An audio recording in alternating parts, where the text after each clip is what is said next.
Pernah kepikiran nggak sih kalau doa itu sebetulnya lebih dari sekedar minta sesuatu? Hari ini kita bakal ngebahas sebuah cara pandang yang wah keren banget dari kitab Matius. Di sini, doa dilihat sebagai kunci buat membuka apa yang disebut kehidupan kerajaan, sebuah cara hidup yang levelnya lebih tinggi dan bisa mengubah kita. Oke, kita langsung mulai aja ya perjalanannya. Kita akan lihat kenapa sebuah standar yang kelihatannya mustahil banget justru jadi pintu masuk ke sebuah rahasia ilahi lengkap dengan polanya, buahnya, dan tentu saja janji luar biasa di akhirnya. Oke, jadi sebenarnya masalah apa sih yang mau diselesaikan sama doa versi kerajaan ini? Semuanya itu berawal dari sebuah standar yang begitu tinggi, sampai-sampai rasanya mustahil buat kita capai. Jadi gini, di kitab Matius, Yesus tuh memperkenalkan sesuatu yang oleh sumber ini disebut konstitusi kerajaan. Dan ini bukan sekedar aturan baru loh, ini standar hidup yang tinggi banget, jauh di atas hukum manapun yang pernah ada.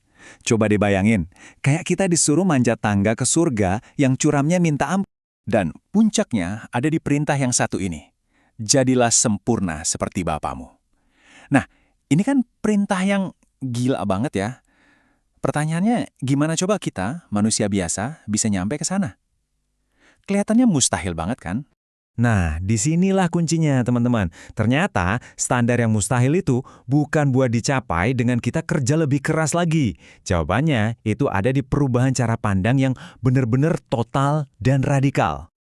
Jadi rahasianya itu ada di pergeseran total. Dari yang tadinya kita ngandelin kekuatan aku, jadi hidup oleh Kristus yang ada di dalam kita. Nah, doa di sini tuh bukan lagi sekedar minta-minta, tapi jadi semacam tindakan praktis buat menyangkal diri kita dan nyambungin diri ke sumber kekuatan ilahi itu. Dan kutipan ini, wah, ini nangkep idenya dengan pas banget. Doa itu jadi sebuah deklarasi hidup. Bukan lagi aku yang berjuang, tapi hidup ilahi yang bekerja lewat diriku. Dan teladan utamanya, ya Yesus sendiri. Kehidupan doanya yang non-stop itu bukan cuma ritual loh, itu sumber kekuatannya. Hasilnya apa? Keren banget.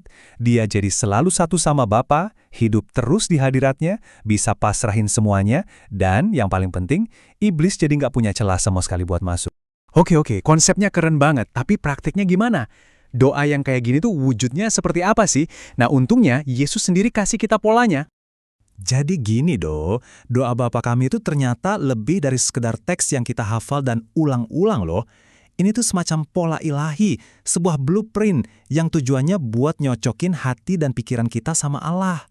Pola ini punya 3 bagian yang, wah, susunannya indah banget.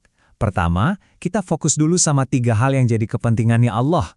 Udah selaras, baru kita masuk ke 3 permintaan buat perlindungan diri kita, dan di akhir ditutup dengan 3 pujian yang balikin semua kemuliaan ke Dia. Alurnya sempurna banget kan?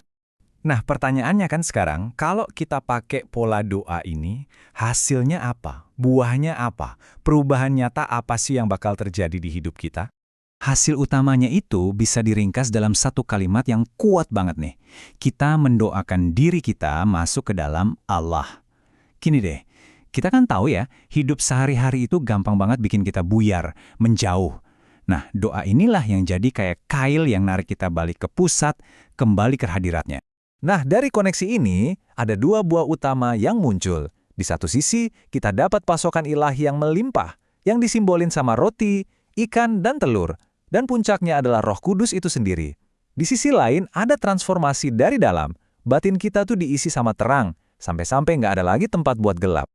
Tapi biar doa ini beneran nendang dan efektif, ternyata ada 2 hal penting yang mesti kita perhatiin, yaitu arah dan sikap kita pas lagi berdoa. Di sini, teladan Daniel dipakai buat ngasih lihat satu poin penting banget. Doa yang efektif itu punya alamat yang jelas. Daniel itu nggak cuma asal berdoa loh. Dia sadar betul, dia arahin doanya ke Yerusalem, yang waktu itu jadi pusat rencananya Allah di bumi. Terus, gimana dengan kita sekarang? Apa alamat doa kita? Menurut sumber ini, ada 3 arah utama. Ke Kristus sebagai sumber kita, ke kerajaan sebagai tujuan akhir kita, dan ke gereja sebagai rumahnya di bumi. Selain arahnya harus benar, sikap kita juga krusial banget. Sumber ini ngingetin kita, ada 4 sikap yang bisa bikin doa kita jadi, ya, mental, nggak ada gunanya. Pertama, berdoa buat pamer. Kedua, pakai kata-kata kosong yang bertele-tele. Ketiga, nggak mau ngampunin orang. Dan keempat, puasa biar diliatin orang lain. Oke, setelah kita ngebahas semua ini, kita sekarang sampai di puncaknya. Sebuah janji yang luar biasa yang jadi kesimpulan dari seluruh pembahasan kita. Yuk kita rangkum sebentar perjalanannya. Kita mulai dari standar tinggi yang rasanya mustahil.